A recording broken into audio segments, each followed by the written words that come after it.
सुप्रभात आप सभी लोगों को आर के ऑनलाइन एकेडमी के यूट्यूब चैनल पर आप सभी लोगों का स्वागत है। आज हम लोग समास को पढ़ेंगे, जैसा कि कमेंट में ही बार बार आप लोग दे रहे थे कि सर समास पढ़ाइए। ठीक है, आज हम लोग समास का विस्तृत अध्ययन, गहन अध्ययन आज हम लोग समास का करेंगे। ठीक है, आइए देखते हैं समास क्या है।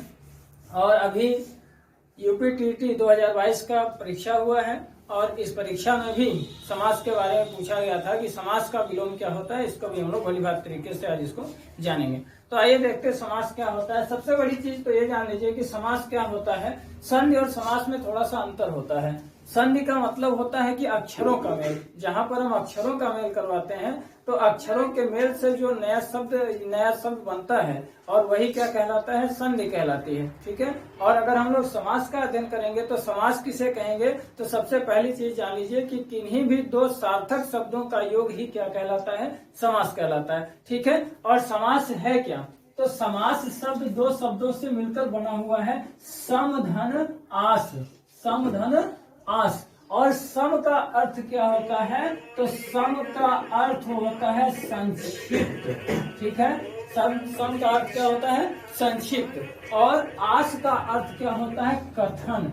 किसी भी कथन को संक्षिप्त रूप में बताना ही क्या कहलाता है, समास कहलाता है। ठीक है, किसी भी कथन को संक्षिप्त रूप में वर्णन करना ही क्या कहलाता है, समास। या समास की प्रक्रिया में किन्हीं दो शब्दों का संक्षिप्तीकरण करना ही समास कहा जाता है। अभी आपका हमने बताया कि यूपीटीटी 2022 में प्रश्न पूछा गया कि समास का विलोम क्या होगा। खूब ध्यान से समझिएगा, समास का क्या पूछा था कि समास का विलोम शब्द क्या होगा। विलोम का अर्थ होता है उल्टा, और स्पष्ट रूप आपको यहाँ हो रहा है कि समास का अर्थ क्या होता है, संक्षिप्त। 4 विकल्प उसमें दिए गए थे और ये देखिए विकल्प था इसका, यहाँ पर देखिए मेरे पास है समास का विलोम क्या होगा। ये देखिए समास का विलोम क्या होगा, और इसमें स्पष्ट रूप से पूछा 4 विकल्प थे, साहसिक, समस्या, सामासिक और व्यास। तो इसमें देखिए व्यास विकल्प सही होगा, क्योंकि व्यास का मतलब होता है बड़ा।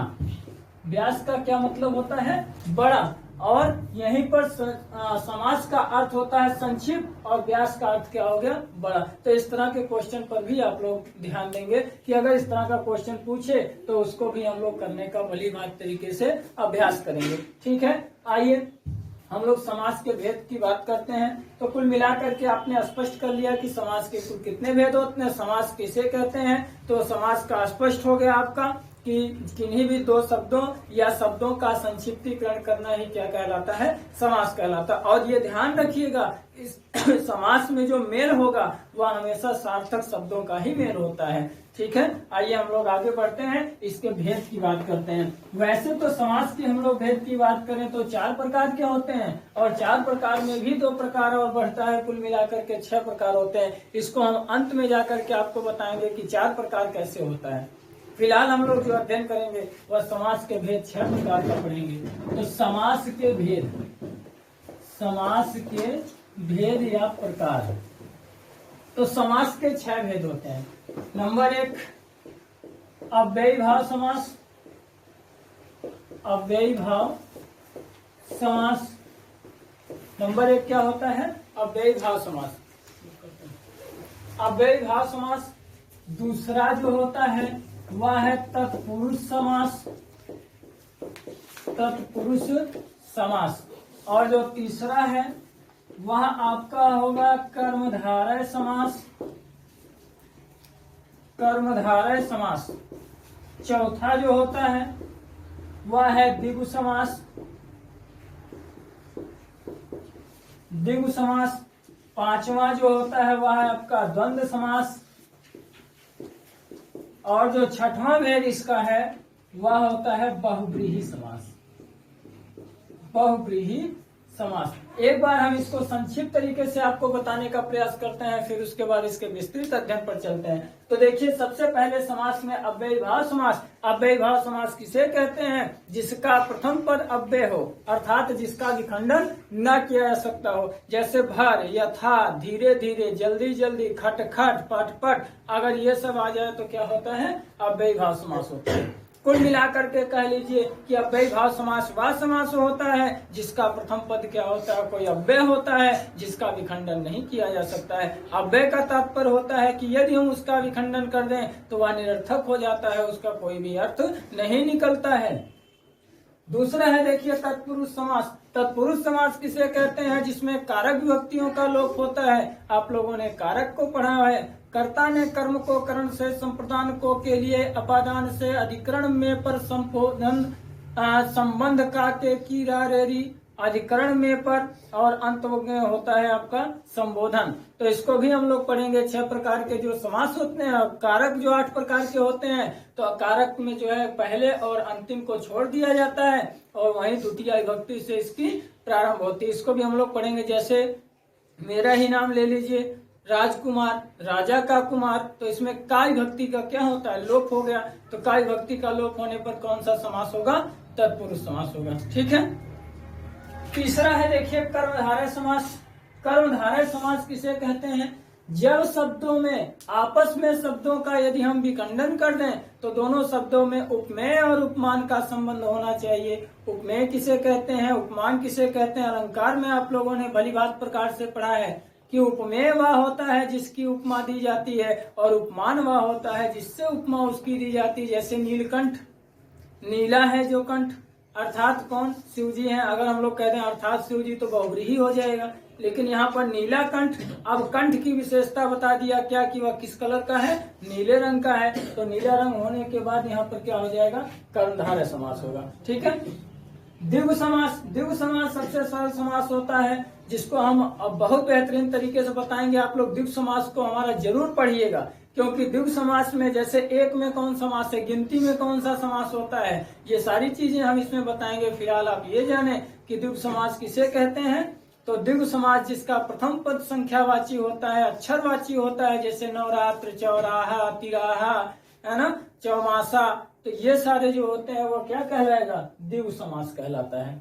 ठीक है। जहां पर जिसका प्रथम पद संख्यावाची हो या अक्षरात्मक, जहां प्रथम पद संख्यावाची हो वही क्या कहलाता है, द्विगु समास कहलाता है। आगे हम लोग बात करेंगे द्वंद्व समास। द्वंद्व समास में जिसके दोनों पद प्रधान होते हैं, जिसके क्या दोनों पद प्रधान होते हैं, जिसमें योजक चिन्ह का प्रयोग होता है, तथा एवं और इत्यादि शब्द जो है बीच में मध्य में आते हैं, यदि हम उसका विखंडन कर दें तो वहां पर कौन सा समास होगा, द्वंद्व समास हो जाएगा।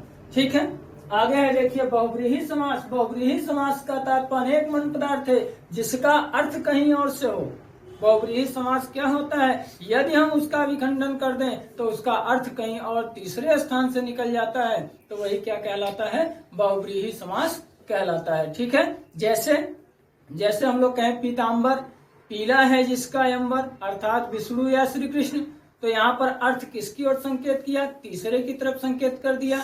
जैसे हम लोग कह दें कि जो है पंकज, तो पंकज में पंकदंजा, पंक माने होता है कीचड़ और जा का मतलब हो गया उत्पन्न होने वाला, तो कीचड़ में उत्पन्न होने वाला अर्थात कौन, कमल हो जाएगा। ठीक है। तो कमल होने पर यहाँ पर कौन सा समास हो गया, बहुव्रीहि समास होगा। ठीक है। आइए हम लोग इसका विस्तृत अध्ययन करते हैं।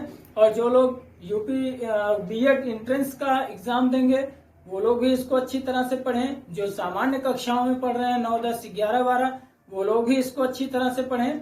साथ ही जितनी भी कंपटीशन की परीक्षाएं आपको हैंडल करनी है या क्वालिफाई करना है, उसके लिए समास आपको पढ़ना अत्यंत ही आवश्यक है। और मैं पूरा विस्तार से इसको बताऊंगा, बहुत ही बेहतरीन तरीके से बताऊंगा। आप लोग इसको अच्छे से अध्ययन कीजिए और अपनी कॉपी पर इसका नोट बनाइए। ठीक है। और अगर वीडियो पसंद आए तो लाइक कीजिए, ना पसंद आए तो कोई बात नहीं है। आगे देखते हैं हम लोग। आगे देखिए, आइए शुरू करते हैं अव्ययी भाव समास। अच्छा, आप लोग सोच रहे हैं लाइक कैसे किया जाता है, यो बताना और कैसे लाइक करते हैं। तो अच्छा देखिए लाइक कैसे करेंगे। और लाइक का मतलब बताना नहीं है किसी से हम लाइक कर रहे हैं, ऐसे करना है। देखिए यहाँ पर नीचे देखेंगे तो एक ठे में अंगूठा ऊपर होगा ऐसे, ऐसे, और एक ठे में अंगूठा जो है वो नीचे होगा। ठीक है। इसका मतलब आप लाइक हैं, इसका मतलब क्या होगा, लाइक। और इसका मतलब होता है डिसलाइक, मतलब नहीं पसंद है, तो उनको पसंद नहीं है। अगर पसंद है तो इस पे खाई दबा दीजिए यहीं पर लिखा जाएगा 1 लोग लाइक किए, 2 लोग लाइक किए, 3 लोग लाइक किए, जितने लोग लाइक करेंगे लिखा जाएगा। और यहीं बगल में, और इसके साथ एक और काम कर लीजिएगा, यहीं बगल में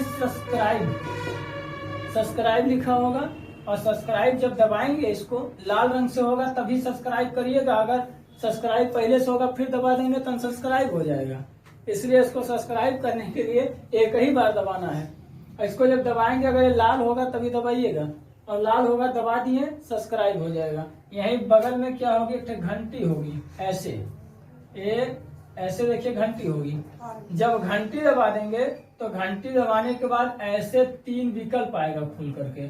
ऊपर सबसे लिखा होगा ऑल, और इसी ऑल को दबा दीजिएगा। और जब ऑल दबा देंगे तो जितना भी नोटिफिकेशन हम लोग यहाँ से जितना भी डाउनलोड करेंगे, अपलोड करेंगे, जितनी वीडियो, सबकी नोटिफिकेशन आपके यहाँ डायरेक्ट पहुंच जाएगी।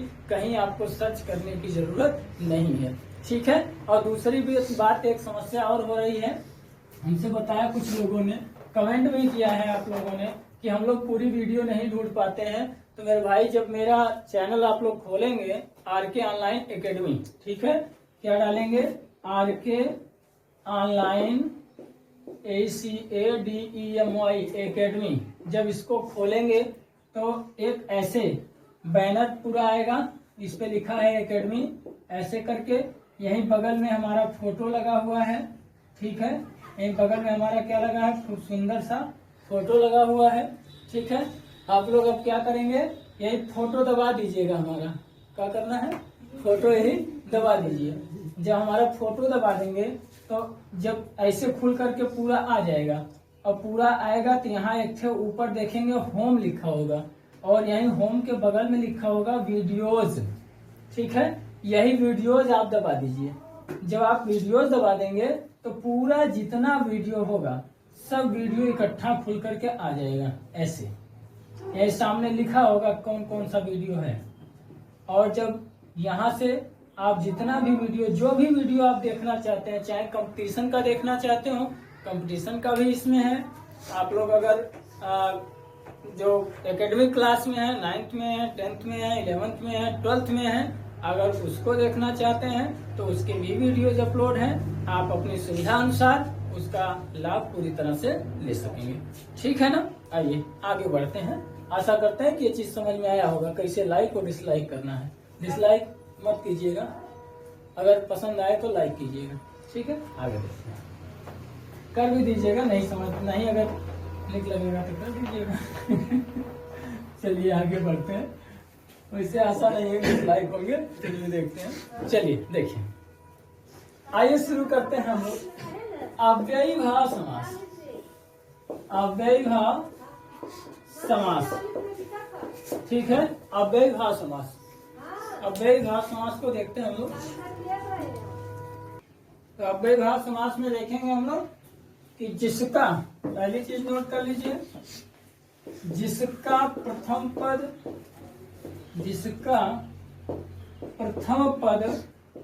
अव्यय हो। ठीक है। पहला क्या हो गया, जिसका प्रथम पद क्या हो, अव्यय हो, जिसका विखंडन ना किया जा सकता हो। दूसरी बात याद रखिएगा, जिसका दूसरा पद गौड़ हो। दूसरा पद क्या हो, गौड़ हो। गौड़ माने छिपा हुआ हो। तो दूसरा पद क्या हो, गौड़ हो। ठीक है। स्पष्ट दिखाई दे रहा है आप लोगों को? दिखाई दे रहा है तो यस लिखिए। हाँ सर दिखाई दे रहा है। तो याद रखिएगा, जिसका प्रथम पद क्या हो, पहली पहचान अव्यय हो। जिसका दूसरा पद क्या हो, बिल्कुल गौड़ हो, छिपा हुआ हो, तो वहां अव्ययीभाव होगा। तीसरी बात को ध्यान में रखिए, अगर 2 ध्वन्यात्मक ध्वनियां एक साथ आ जाएं, जैसे धीरे धीरे, धीरे धीरे, जल्दी जल्दी, धीरे धीरे, जल्दी जल्दी, फटाफट, फटाफट, है ना, फटाफट, घर घर आदि होने पर, आदि होने पर अव्ययीभाव समास होगा। अव्ययीभाव समास होगा। ठीक है। और कहाँ अव्ययीभाव होगा, नोट कीजिए, तब इसको हम इरेज करें या स्क्रीनशॉट लीजिए इसका। तो देखिए पहला पद जिसका अव्यय होगा, जैसे यथा आ गया, अच्छा आगे बता देते हैं। फिलहाल याद रखिए कि इसका प्रथम पद क्या हो, अव्यय हो। जिसका दूसरा पद क्या हो, गौड़ हो। धीरे धीरे, जल्दी जल्दी, फटाफट, घर घर आदि होने पर क्या होगा, अव्ययी भाव समास होगा। आगे देखिए और कहाँ अव्ययी भाव होगा, जिसका प्रथम पद उपसर्ग हो वहां अव्ययी भाव होगा। याद रखिए प्रथम पद क्या हो,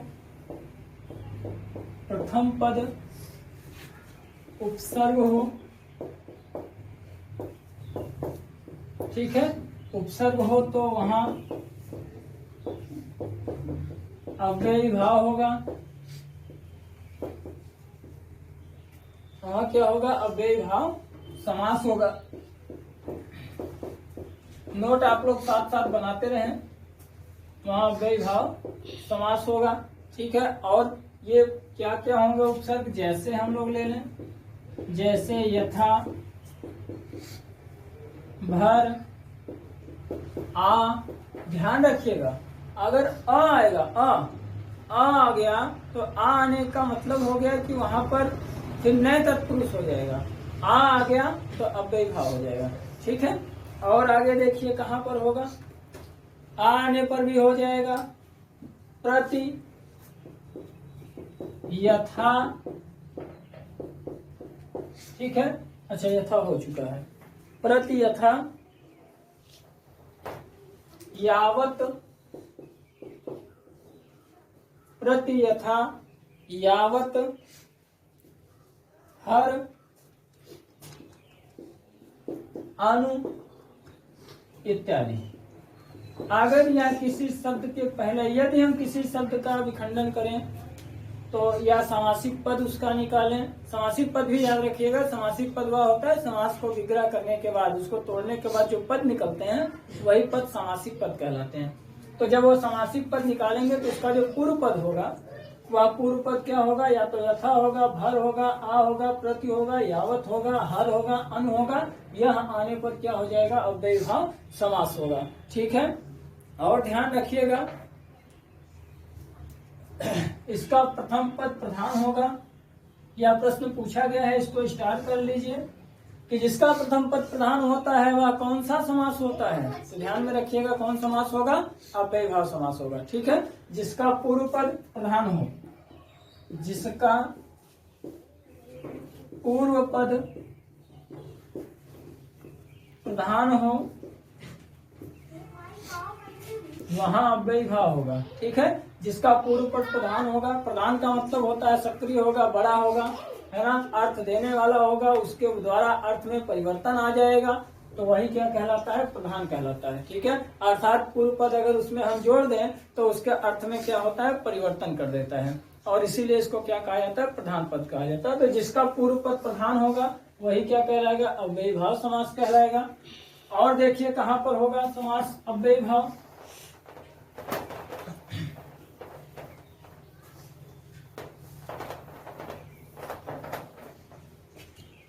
और देखिए जहां नदियों का संगम हो, इसको भी स्टार कर लीजिए, जहां नदियों का संगम होगा वहां अव्ययी भाव समास होगा, वहां अव्ययी भाव समास होगा, ठीक है। तो जहां नदियों का संगम हो, जैसे दो यमुना में हो जाएगा दो यमुना नदी का संगम, ठीक है। तो वहां पर कौन सा समास हो जाएगा, नदियों का संगम होने पर अव्ययी भाव समास होगा, ठीक है ना। आगे आइए इसके एग्जाम्पल की तरफ चलते हैं, उदाहरण को देख लेते हैं। आशा कर रहे हैं कि आप लोग समझ पा रहे हैं इसको बढ़िया से। तो समास कहाँ कहाँ पर होगा, जिसका पूर्व पद अव्यय होगा, पहली बात। दूसरी बात जिसका पूर्व पद प्रधान होगा। तीसरी बात जिसका पूर्व पद उपसर्ग होगा। चौथी बात जिसका उत्तर पद गौड़ होगा। उत्तर का मतलब बाद का, उत्तर का मतलब हमेशा ध्यान रखिएगा बाद होता है, ठीक है। और प्रश्न देखिए एक बार पूछा भी था कि पूर्व का विलोम शब्द क्या होगा, तो ध्यान में रखिएगा पूर्व का विलोम सब उत्तर भी होता है, बाद भी होता है, उत्तर भी होता है। उत्तर का मतलब क्या होता है? बाद। और उत्तर जो है प्रश्न का भी उत्तर होता है, ठीक है। और कहाँ पर होगा? जहाँ पर नदियों का संगम होगा वहाँ पर भी अव्ययी भाव होगा, ठीक है। धीरे धीरे, चल चल, खट खट, पट पट, सान सान, ये सारे शब्द आ जाएंगे तो वहाँ पर भी क्या होगा? अव्ययी भाव होगा। गाना याद कर लीजिएगा, धीरे धीरे से मेरी जिंदगी में आना, उसी को बदल कर याद कर लीजिएगा। धीरे धीरे से मेरी परीक्षा में आना और धीरे धीरे से मेरे नंबर को तेजी से बढ़ाना, ठीक है। तो आप लोग समझ जाएंगे कि धीरे धीरे आ गया तो क्या हो जाएगा? अव्ययी भाव समास हो जाएगा, है ना। आइए देखते हैं, बढ़िया से गाइएगा। धीरे धीरे से मेरी परीक्षा में आना। आइए आगे बढ़ते हैं। आगे देखते हैं इसका उदाहरण, ठीक है। आइए एग्जाम्पल पर चलते हैं और इसको भली बात तरीके से समझने का प्रयास करते हैं। जैसे प्रतिदिन, प्रतिदिन, अब इसका समासिक विग्रह क्या हो जाएगा? प्रतिधन दिन। अब प्रति क्या हो गया आपका? उपसर्ग हो गया, और उपसर्ग होने पर क्या हो गया? प्रतिदिन हो गया, ठीक है। आगे हम लोग बढ़ते हैं। यथा शीघ्र, यथा शीघ्र, तो इसका अगर विखंडन करेंगे या समासिक पद निकालें तो हो जाएगा यथा धन शीघ्र, ठीक है। यथा धन शीघ्र हो जाएगा। इसके साथ देखिए भरपेट, भरपेट, भरपेट का क्या हो जाएगा? भर धन पेट, ठीक है। द्वियमुनम या द्वियमुना, तो यहाँ पर लिखेंगे दो या द्वि या दो, जो भी कह लीजिए। धन यमुना हो जाएगा, यमुना नदी है। तो हमने बताया कि नदी के संगम में क्या होता है? जहाँ पर नदियों का संगम होगा वहां पर क्या होगा? अव्ययी भाव समास हो जाएगा, ठीक है। आगे देख लीजिए, आजन्म, मिटा दें इसको। चलिए आगे देखते हैं हम लोग। आजन्म,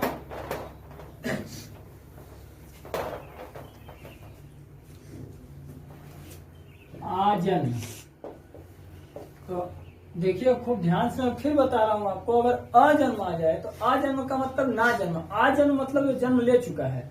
और अगर अजन्म आ जाए तो अजन्म का मतलब जिसका जन्म नहीं हुआ है। तो दोनों में अंतर है। अगर अजन्म होगा तो नए तत्पुरुष समास हो जाएगा। नए तत्पुरुष जहाँ कार्य न संभव हुआ हो, ठीक है, तो वहां पर नए तत्पुरुष होता है। तो नए तत्पुरुष होने पर अजन्म आएगा, और अजन्म होने पर नए तत्पुरुष अगर अजन्म अर्थात जन्म हो चुका है तो इसलिए यहाँ पर आजन्म है। और आजन्म होने पर कौन सा समास होगा? अव्ययी भाव हो जाएगा। तो देखिए इसका विग्रह करेंगे तो आधन क्या हो जाएगा? जन्म होगा। आजन्म का मतलब जन्म हो चुका है, ध्यान से इसको रख लीजिए, ठीक है। यथोचित, यथोचित, और यथोचित का क्या हो जाएगा? यथाधन उचित। यथाधन क्या होगा? उचित हो जाएगा, ठीक है। आगे देख लीजिए, पंचगंगा, पंचगंगा, पंचगंगा का क्या हो जाएगा? पांच धन गंगा, या पंच धन गंगा, पांच ही होगा, मतलब पांच नदियों का समूह, तो पंचगंगा हो जाएगा यहाँ पर, ठीक है। सप्त नर्मदा, सप्त नर्मदा, नर्मदा एक नदी का नाम है, और नदी का नाम होने से सप्त नर्मदा, सात नर्मदा हो जाएगी, और यहाँ पर क्या हो जाएगा आपका? अव्ययी भाव समास होगा, ठीक है। और देख लीजिए, प्रतिद्वंद, प्रतिद्वंद, प्रतिधन द्वंद, ठीक है। तो यहाँ पर प्रति आ गया, प्रति आने पर क्या हो जाएगा? यहाँ पर आपका अव्ययी भाव समास होगा, ठीक है। आगे बढ़ते हैं हम लोग। आगे देखिए इसका प्रतिशत, इंपॉर्टेंट लगा लीजिए इसको, प्रतिशत। प्रतिधन क्या हो जाएगा? शत, शत का मतलब 100। अब यहाँ पर ऐसा नहीं कि शत देख करके 100 देखिए और देख करके समझ जाइए कि यहाँ पर द्विगु समास होगा, ये बाद में आया है शब्द जो है, इसलिए यहाँ पर जो होगा प्रति पहले आया, प्रति पहले आया तो उपसर्ग इसका प्रति हो गया, और प्रति उपसर्ग होने के कारण यहाँ पर क्या हो जाएगा? अव्ययी भाव समास होगा, ठीक है। समझ में आ रहा है? आइए आगे बढ़ते हैं नेक्स्ट समास पर। आशा करता है कि समझ में आ गया होगा। अगर समझ में आ रहा है तो आप तो लाइक करिए। चलिए आगे बढ़ते हैं।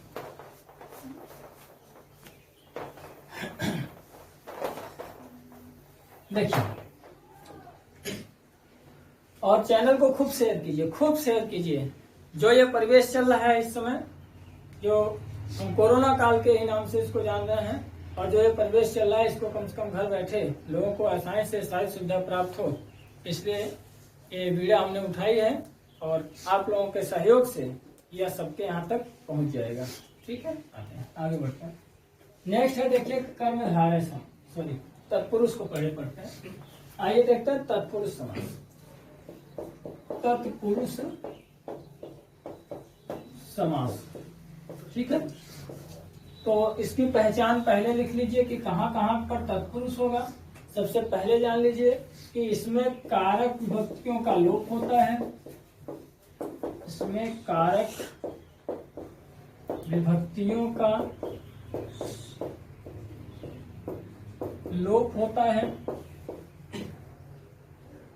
लोप का मतलब छिपा हुआ होना। कारक विभक्तियां क्या होती हैं, इसमें छिपी होती हैं। तो कारक विभक्तियों का लोप होता है, पहली बात।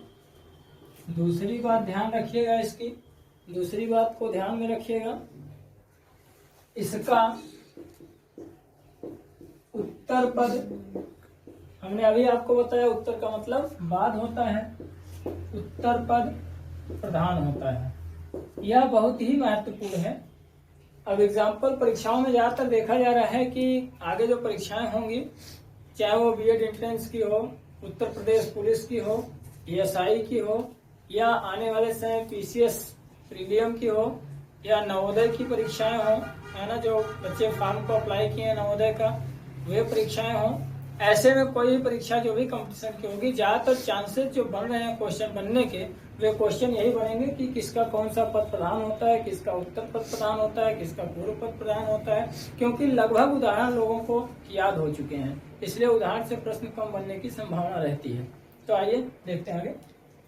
तो इसका उत्तर पद क्या होगा, प्रधान होगा। ये इसकी दूसरी पहचान हो गई, ठीक है। तो सबसे बड़ी पहचान इसमें क्या है कि कारक विभक्तियों का लोप होता है, अर्थात कारक विभक्तियां छिपी होती हैं। दूसरी पहचान इसकी क्या होती है, इसका उत्तर पद हमेशा क्या होगा, प्रधान होगा। अर्थात हमने बताया कि उत्तर पद को हटा दिया जाए या जोड़ दिया जाए तो उसके अर्थ में क्या होता है, परिवर्तन हो जाता है। आगे बढ़ते हैं। आइए सबसे पहले इसको जानने के लिए कारक विभक्तियों का अध्ययन करते हैं थोड़ा, कि कारक विभक्तियां क्या होती हैं, और इसकी केवल विभक्तियों का हम लोग अध्ययन करेंगे, कारक को आगे चल करके बेहतरीन तरीके से पढ़ेंगे। तो देखिए कारक विभक्तियां कौन कौन सी होती है, तो उसी के आधार पर हम समास को 6 भागों में बांट देते हैं। ठीक है, ये 6 भाग में बढ़ जाता है। अर्थात कभी आपसे पूछा जाए कि तत्पुरुष समास के कितने भेद होते हैं, तो आप सरलता पूर्वक कह पाएंगे कि तत्पुरुष समास के 6 भेद होते हैं। ठीक है, आइए देखिए वो 6 भेद कौन कौन से होते हैं।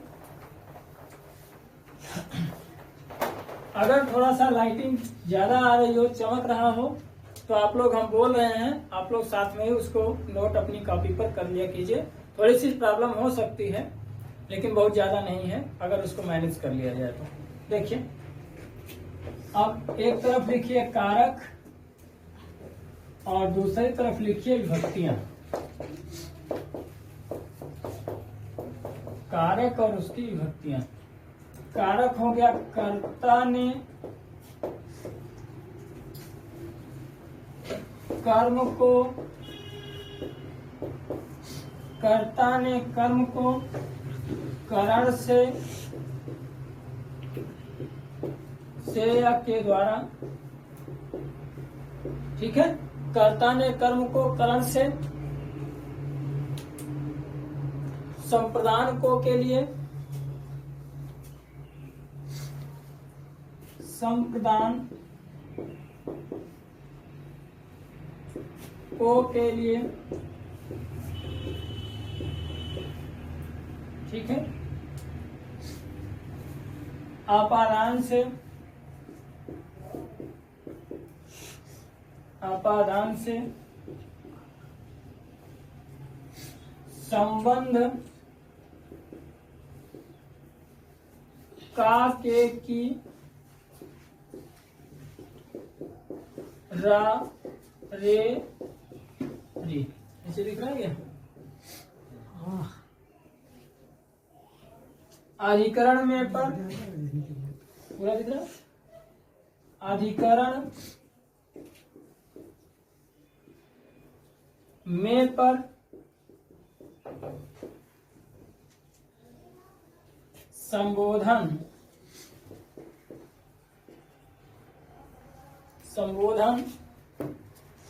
अरे आजी अहो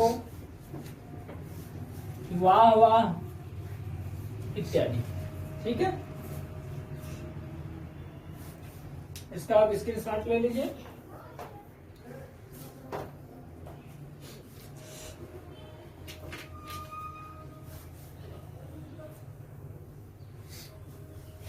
ये पूरा कारक विभक्तियां होंगी। ठीक है, तो कर्ता ने कर्म को करण से संप्रदान को के लिए अपादान से संबंध करके की अधिकरण में पर संबोधन अरे अजी अहो का हो, है ना, वाह वाह आहा, ये सब क्या होता है, संबोधन होता है।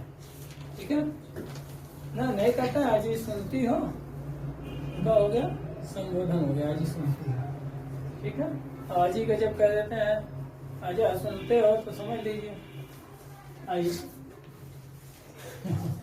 कार्य विभक्तियां, कर्ता ने कर्म को करण से संप्रदान को के लिए अपादान से संबंध कार्य की अधिकरण में पर संबोधन अरे हो अजी वाह। अब देखिए यहाँ पर ध्यान दीजिएगा, थोड़ा सा हल्का सा हम समझा देते हैं आपको। जहाँ पर कर्ता कारक होगा वहाँ पर कर्ता की प्रधानता होगी, जहाँ कर्म कारक होगा वहाँ कर्म की प्रधानता होगी। करण कारक के लिए से या के द्वारा, इसका अर्थ ये होता है कि जब सुविधा ली जाती है, जैसे हमने कलम से बोर्ड पर लिखा, तो हमने कलम से बोर्ड पर लिखा तो कलम की क्या लिया, सहायता लिया, मार्कर की हमने सहायता ले लिया।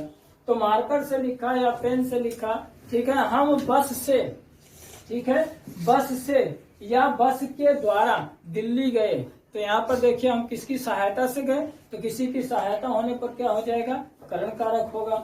ठीक है, संप्रदान, संप्रदान का मतलब ही होता है, सम माने होता है बराबर, प्रदान माने देना। जब कोई वस्तु, ध्यान से सुनिएगा, कभी कभी भक्तियों का लोप करके भी देता है कारक में, है ना, कि हमने जो है जैसे पिताजी ने कंबल दिए, तो पिताजी ने कंबल दिए, तो यहाँ पर देखिए पिताजी ने कंबल दिया, प्रदान किया है, लेकिन यहाँ पर दिया नहीं, है ना।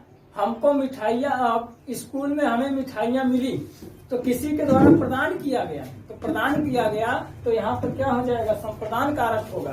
तो ध्यान रखिएगा, जब किसी को कोई चीज प्रदान की जाए कि या उसके लिए लाया जाए, जैसे हम आप लोगों के लिए आज ढेर सारी मिठाई लाए हैं, है ना, तो जब ढेर सारी मिठाई लाए हैं तो किसके लिए लाए हैं, आप लोगों के लिए लाए हैं। ठीक है, राजभोग खरीद करके लाए हैं, तो आप लोगों के लिए लाए हैं, तो वहाँ पर क्या होगा, संप्रदान कारक हो जाएगा। ठीक है, या चमचम लाए हैं बनारस वाली, कहाँ वाली, बनारस वाली।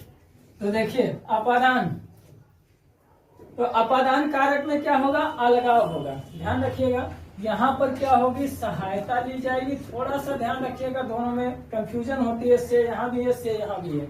यहाँ सहायता ली जाती है और यहाँ क्या हो जाता है, अलगाव हो जाता है, भिन्नता हो जाती है, अलग। जैसे पेड़ से पत्ते गिरते हैं, ठीक है, पेड़ से पत्ते गिरते हैं, तो यहाँ पर कौन सा कारक होगा, अपादान हो जाएगा, है ना। बिल्ली छत से कूद गई, तो बिल्ली छत को छोड़ करके कूद गई, तो अलग हो गई छत से, अपादान हो गया। ठीक है ना। हाथ, शरीर से हाथ कट गया, तो शरीर से अगर हाथ कट गया तो हाथ कटने पर क्या हो जाएगा, अपादान हो जाएगा। संबंध में क्या होता है, का, के, की, रा, रे, री। जैसे हमने शुरुआत में ही आपको बता दिया कि हमारा नाम भी जो है संबंध कारक का है, अर्थात हमेशा एक दूसरे से संबंधित रहने वाले हैं, है ना। तो संबंध कारक, राजकुमार, राजा का कुमार, तो राजा का कुमार अर्थात राजा का पुत्र, और राजा का पुत्र का क्या बता रहा है कि राजा से हमारा संबंध बता रहा है। ठीक है, अधिकरण में पर जब कोई वस्तु नीचे हो और उसके ऊपर कोई वस्तु रखी जाए, तो ये इसका आधार हो गया, और आधार होने पर क्या हो जाएगा, अधिकरण कारक होगा। ठीक है, जैसे मेज पर किताब रखी है या मेज पर पुस्तक रखी हुई है, तो मेज उसका क्या हो गया, आधार हो गया। ठीक है, और उसके ऊपर पुस्तक है, तो पुस्तक होने के कारण वहां पर क्या हो जाएगा, अधिकरण कारक होगा। ठीक है, बिल्ली मेज पर चलती है, तो बेज उसकी क्या हो गया, आधार हो गया। हम बस की सीट पर बैठे हैं, तो हम सीट पर बैठे हैं तो सीट हमारा क्या हो गया, आधार हो गया। तो वहां पर क्या होगा, अधिकरण कारक होगा। और संबोधन में जान ही रहे हैं, है ना, अरे, अरे, वाह, आजी, अहो, ये सब आ जाए तो क्या हो जाएगा, संबोधन कारक होगा। ठीक है, समझ में आया। अब देखिए हम लोग मेन टॉपिक पे आते हैं अपने।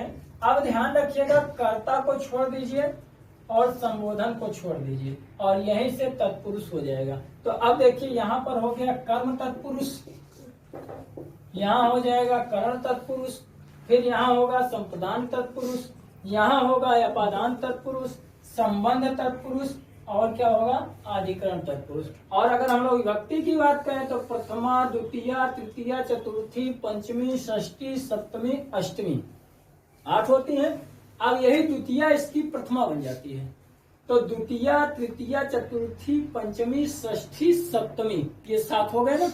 और संख्या इनकी कितनी हो गई, 6। ध्यान से समझिए इसको, द्वितीया, तृतीया, चतुर्थी, पंचमी, षष्ठी, सप्तमी, 7 विभक्ति हो गई। तो अब तत्पुरुष की प्रथमा विभक्ति क्या हो गई, को, जबकि है कौन सी, द्वितीया है।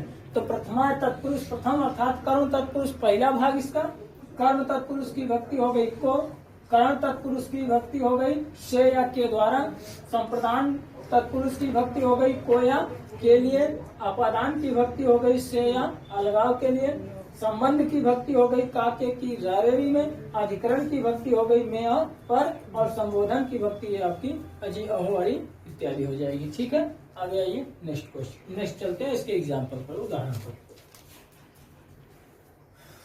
बेस करें, मिटा देते हैं। आइए,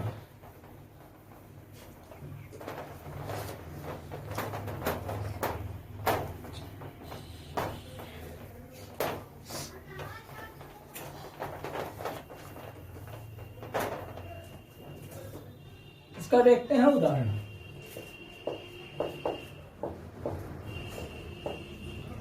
उदाहरण में देखिए, पहला आपका क्या है, कर्म तत्पुरुष समास। कर्म तत्पुरुष समास, ये आपका पहला होगा। ठीक है, कर्म तत्पुरुष समास। अब कर्म तत्पुरुष समास कौन सा विभक्ति होगा, द्वितीय होगा, इसलिए हम इसको क्या कहेंगे, द्वितीय तत्पुरुष। ठीक है, विभक्ति से क्या होगा, द्वितीय होगा। समझिएगा, विभक्ति से क्या होगा, द्वितीय हो जाएगा। और है कौन सा भाग, ये पहला, कौन सा, कर्म तत्पुरुष समास। ठीक है, आगे देखिए, समय भी हम लोगों का संकेत करता हुआ है। एक का एग्जांपल हम लोग देख लेते हैं। जैसे देखिए गगनचुंबी, जैसे क्या होगा। अब इसकी पहचान आप लोग समझ गए होंगे ना, नहीं तो थोड़ा सा नोट करना हो तो एक लाइन कर लीजिए। इसमें को विभक्ति का लोप होता है, को विभक्ति का लोप होता है। ठीक है, इसमें कोई विभक्ति का क्या होता है, लोप होता है। अब जैसे हम लोग एग्जाम्पल इसका देख लें, जैसे गगनचुंबी, गगनचुंबी। अब गगनचुंबी का क्या हो गया, गगन को चूमने वाला। गगन का मतलब आकाश, तो आकाश को चूमने वाला, आकाश को चूमने वाला गगनचुंबी हो गया। ठीक है, इसके बाद देखिए चिड़ी मार, चिड़िया मार या चिड़ी मार। ठीक है, देखिए चिड़ी मार, चिड़ी मार। चिड़ी मार का तात्पर्य क्या होगा, चिड़िया को मारने वाला, चिड़िया को मारने वाला। ठीक है, और देखिए जेब कतरा, जेब कतरा तो बहुत है आजकल, जहाँ पाए वहीं कुतुर दें, है ना, जहाँ पाए वहीं कुतुर लें धीरे से। जेब कतरा, जेब को काटने वाला, जेब को काटने वाला। ठीक है, जेब को काटने वाला। आगे देखिए रथ चालक, रथ चालक। रथ चालक का मतलब क्या हुआ, रथ को चलाने वाला, रथ को चलाने वाला। ठीक है, और देख लेते हैं ग्रामगत, मिटा दें इसको। और ये आगे देखते हैं इसका शरणागत। शरणागत, शरणागत का तात्पर्य क्या हुआ? शरण को आने वाला, शरण को आने वाला,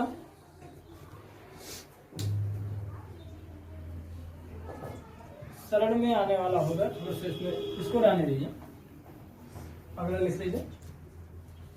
यश प्राप्त, यश प्राप्त, यश प्राप्त का होगा यश को प्राप्त करने वाला। तो पढ़ाने में दूसरा भी आ जाता है ना, इससे घबराने की बात नहीं। यश को प्राप्त करने वाला, यश को प्राप्त करने वाला, ठीक है, इस तरह से। चलिए अब नेक्स्ट डे हम लोग मिलते हैं, है ना, भली बात तरीके से। और आगे हम लोग रचनाओं को भी पढ़ेंगे खूब भली बात तरीके से। उदित उदय गिरिमंच पर रघुबर बाल पतंग, दिक्षय संत सरोज सब, हर्षय लोचन भृंग। अधूरी भरे यति शोभित श्याम जु, कैसी बनी सुर सुंदर चोटी। खेलत खात पीरे यंगना, पग पैजन बाजत पीर कछोटी। वाछवी को रस कान बिलोकत, वारत काम कला निध कोटि। काग के भाग बड़े सजनी, हरि हाथ से ले गयो माखन रोटी। ठीक है, ये रचना किसकी है? रसखान जी की है। इसके पहले जो हमने बताया, उदित उदय गिरिवंश पर रघुवर बाल पतंग, दिक्षय संत सरोज सब, हर्षय लोचन भृंग, यह रचना किसकी है? तुलसीदास की है। ऐसे एक एक दो दो रचनाएं भी आपको हम डेली बताएंगे ताकि आपको याद हो जाए। ठीक है, फिर मिलते हैं नेक्स्ट वीडियो में। कर्म तत्पुरुष तो आपका हो गया, अब इसके बाद करण तत्पुरुष के साथ। तब तक के लिए आप सभी लोगों को शुभ दिन आपका हो, आप लोग प्रसन्न रहें, घर पर प्रसन्नचित्त रहें, और सभी प्रकार के यहाँ से सुविधाएं हम आपको प्रदान करेंगे। हर सब्जेक्ट सब कुछ आपका चलेगा। और धन्यवाद देना चाहूंगा आप लोगों को कि इस समय सब्सक्राइबर्स लगभग पहुंच चुके हैं। बहुत जल्द लाइव आने की संभावना है, आशा नहीं पूरा विश्वास है कि जनवरी में ही मैं लाइव आप लोगों को देना शुरू कर दूंगा। और मैं और भी ऊर्जा के साथ आप लोगों को पढ़ाने का प्रयास करूंगा, और तब दिखाऊंगा कि वास्तव में पढ़ाई क्या होती है, और यहीं से आपको पूरा ऑनलाइन वीडियो दूंगा। ठीक है, थैंक यू।